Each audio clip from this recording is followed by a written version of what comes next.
2025-26ನೇ ಸಾಲಿನ ಕರ್ನಾಟಕ ರಾಜ್ಯ ಬಜೆಟ್ ಅನ್ನು ಮುಖ್ಯಮಂತ್ರಿ ಸಿದ್ದರಾಮಯ್ಯ ಅವರು ಮಾರ್ಚ್ 7, 2025ರಂದು ಮಂಡಿಸಿದರು. ಇದು ಸಿದ್ದರಾಮಯ್ಯ ಅವರ 16ನೇ ಬಜೆಟ್ ಆಗಿದ್ದು, ಬಜೆಟ್ ಗಾತ್ರ 4,09,549 ರೂಪೀಸ್ ಪಂಚ ಗ್ಯಾರಂಟಿ ಯೋಜನೆಗಳು.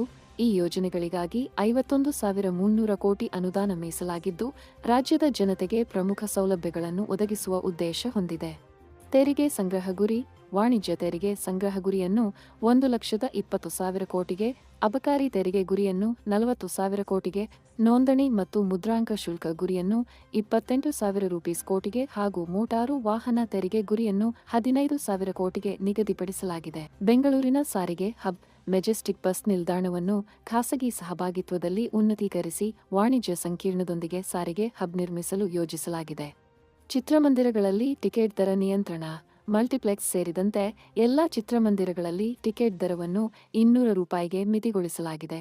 ಗುತ್ತಿಗೆ ಕಾಮಗಾರಿಗಳಲ್ಲಿ ಮೀಸಲಾತಿ.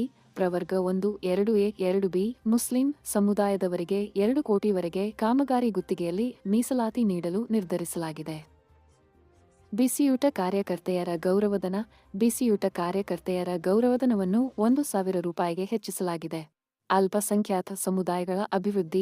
ಜೈನ, ಬೌದ್ಧ, ಸಿಖ್ ಸಮುದಾಯಗಳ ಅಭಿವೃದ್ಧಿಗೆ 100 ಕೋಟಿ ಹಾಗೂ ಕ್ರಿಶ್ಚಿಯನ್ ಸಮುದಾಯದ ಅಭಿವೃದ್ಧಿಗೆ 250 ಕೋಟಿ ಮೀಸಲಾಗಿಸಲಾಗಿದೆ. ತೊಗರಿ ಬೆಳೆಗಾರರಿಗೆ ಪ್ರೋತ್ಸಾಹಧನ. ಕನಿಷ್ಠ ಬೆಂಬಲ ಬೆಲೆ ಯೋಜನೆಯಡಿ ತೊಗರಿ ಖರೀದಿಗೆ ಕ್ವಿಂಟಾಲ್ಗೆ 7,550 ರೂಪಾಯಿ ಜೊತೆಗೆ ರಾಜ್ಯ ಸರ್ಕಾರದಿಂದ 450 ರೂಪಾಯಿ ಪ್ರೋತ್ಸಾಹಧನ ನೀಡಲಾಗುವುದು. ಈ ಬಜೆಟ್ ರಾಜ್ಯದ ಸಮಗ್ರ ಅಭಿವೃದ್ಧಿಗೆ ಗಮನಹರಿಸಿದ್ದು, ವಿವಿಧ ಸಮುದಾಯಗಳ ಕಲ್ಯಾಣಕ್ಕೆ ವಿಶೇಷ ಆದ್ಯತೆ ನೀಡಲಾಗಿದೆ. ಈ ವಿಡಿಯೋದ ಬಗ್ಗೆ ನಿಮ್ಮ ಅನಿಸಿಕೆ, ಅಭಿಪ್ರಾಯವನ್ನ ಕೆಳಗಡೆ ಕಮೆಂಟ್ ಬಾಕ್ಸ್ನಲ್ಲಿ ತಿಳಿಸಿ. ಇದೇ ರೀತಿ ಮಾಹಿತಿ ವಿಡಿಯೋಗಳನ್ನು ಸಬ್ಸ್ಕ್ರೈಬ್ ಮಾಡಿಕೊಳ್ಳಿ. Thank you for watching. Take care.